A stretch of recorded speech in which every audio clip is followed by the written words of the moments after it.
Hi, it's Gene, retired in Mexico, and we ask one question on this channel, which is do they write them and sing them like they used to? Now, a lot of people, young and old, they think the old music is better, but I'm not so sure. And today we're going to jump back into the Legacy series. So this is where I talk about a legacy band that's still doing really good music in the 21st century. So not everybody can be a new band, right? Sometimes we have still really good music from the old guys. And today we're going to look at Sonic Youth. Now, in preparation for this video, and I know these videos aren't as popular as the reactions, but I think they're important. At least they're important for me to examine the whole gamut of music. And I read a book by David Brown called Goodbye 20th Century, and it's a biography on Sonic Youth's entire career, though it was published right before the breakup. So they talk about the album The Eternal, which is their last album, but it didn't go into the divorce and the split of Kim Gordon and Thurston Moore.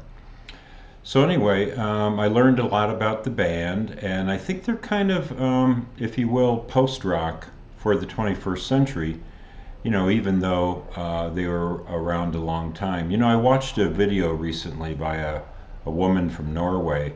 She did a really good job of talking about these terms post, which I'm not a big fan of because it kind of implies there's a division, like there was old rock and new rock. Well, there is no division. It's just a continuous development. But in her video, she talked about some bands like the Velvet Underground and the Red Crayola that were doing post-rock in the 60s. So that was only 10 years after the birth of rock and roll. So I don't know. It's a slippery term, but Sonic Youth is a band. I think you'll admit, whether you're a fan or not, I think you'll admit that their sound, they were ahead of their time. So by the time they got around to the 90s and the 00s, their sound just was contemporary. They were ahead of their time, and then they were of their time. So they sounded kind of post-rock. I think they influenced a bunch of people. And in the 21st century, they released 5 albums. And I think they're all strong albums. So we're going to go ahead and rank those 5 albums. The video shouldn't take too long. So let's start with number 5, and that's their album in 2000 called New York Ghosts and Flowers. I think that's what it's called. New York City, NYC Ghosts and Flowers.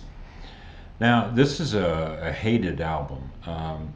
So what happened was in July of 1999, they were in California touring, and the roadie had parked the truck outside a hotel or motel, and in the morning he woke up, truck was gone.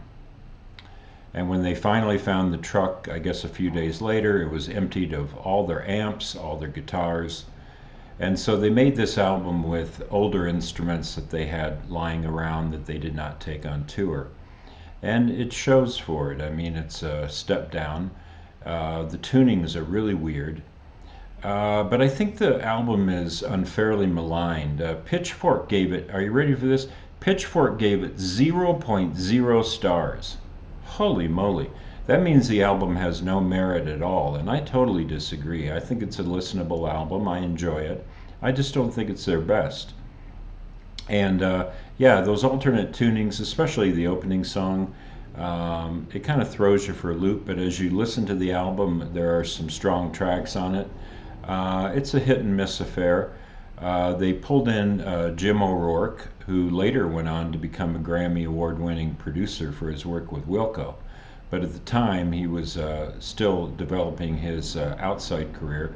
They brought him in to salvage the project. They didn't know what to do with the tracks, and he overdubbed some bass, I think, on 3 tracks, and it's a decent album. I give it 2.5 stars, which means it's an average album, worth a listen, but not my go-to album. Coming in at number 4 is the final album that they made, The Eternal. Now, I like this album quite a bit. It's very hard rocking, and it's better than one could possibly expect for a last effort. Now, I don't think they knew they were breaking up at the time. This was released in 2011. The following year, Kim Gordon and Thurston Moore split as a married couple, and that was the end of the band. So they brought in their touring bass player, Mark Ibold. I said that wrong. Ibold. And he laid down most of the bass, if not all of the bass, for this album. And Kim wanted to do more guitar. I did read in the biography of them that she was having a lot of tendonitis, so that might have been one reason for her switching instruments. But she also wanted to just, I think, develop her guitar playing. And it's a really hard rocking affair. It's tight. It's a very tight album. I like it a lot. It just doesn't have as many songs that made my top 10. So I'm putting it at number 4, but I think it's an excellent, excellent album with several strong tracks. And yeah, The Eternal, it's a terrific swan song.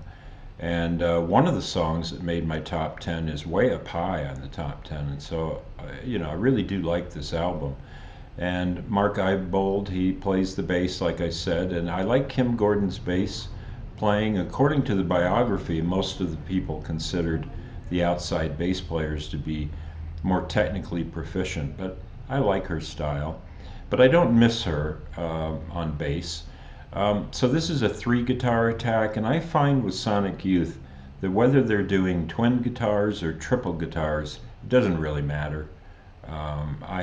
I enjoy it just the same. The third guitar adds a little extra noise, but it's not that discernible. But yeah, this is probably their most commercial effort, and I really like it. So coming in at number 3 is a lot of people's favorite album, but I've got it at number 3. I just don't like it quite as well. Oh, so let me give The Eternal a rating. I give The Eternal 4 stars. And also at 4 stars is Murray Street. Now, this is an album that was named after the street that their studio was on. They recorded many of their albums at this home studio, or not a home studio, they rented a space and loaded all their equipment in there. And they used that up through The Eternal, where they went to a different studio. But Murray Street, one reason they called it that is they were 2 blocks. The studio was 2 blocks from the World Trade Center. And they didn't even go into that studio for several months, and when they did, they found dust everywhere and had to have it professionally cleaned. And the album kind of bears a little bit of that feel of the hit that New York took. It's a little bit of a dark album, but I like it quite a bit. I've got a couple tracks from that on my top 10. Yeah, there's a couple songs in there that are just killer. This is the first album of theirs. I still only give it 4 stars, but it's probably the first album on this list that's just strong all the way through. I don't think there might be 1 or 2 average tracks, that's about it, but there's no duds on the album. Murray Street has a really cool album cover, as I've just shown you. A picture of Thurston Moore and Kim Gordon's daughter in that picture. Coco, I think, is her name. And it's just a cool album cover and really nice. This is the first one that Jim O'Rourke played on.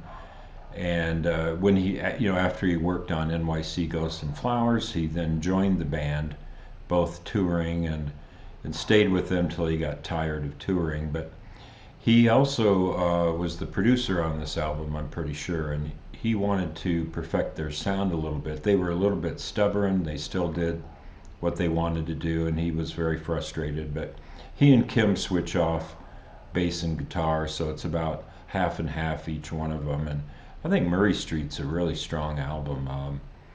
It's the highest rated, I think, on Pitchfork, but I've got it at number 3. So that album was 2003, I believe. And coming in at number 2 is their most focused album, Rather Ripped. Now in the biography it's kind of funny because they say that Jim O'Rourke must have been gnashing his teeth because it was everything he wanted to do with the band, but that they were resistant to. And then after he left, they decided to bring in some outside influences. For example, they had a vocal coach that helped him along with the album. And well, Rather Ripped is it's a rocking affair, and tight. The band is really tight, and every song is great. Love this album. I'm going up to 4.5 stars for Rather Ripped. Bunch of great songs. If you haven't heard the album, I recommend it strongly. It is a little bit straight ahead rock and roll for them, a little less experimental, but you know, as the biography says, if they couldn't surprise with noise, they could surprise with melody. And I'm paraphrasing here, but they still pull out plenty of surprises, and you'll see on my top 10 songs list 3 songs from this. It also has a strong track from Lee Ranaldo called Rats. I won't tell you if that made my list or not, but yeah, just really, really good stuff. And let me talk about Lee Ranaldo for a second.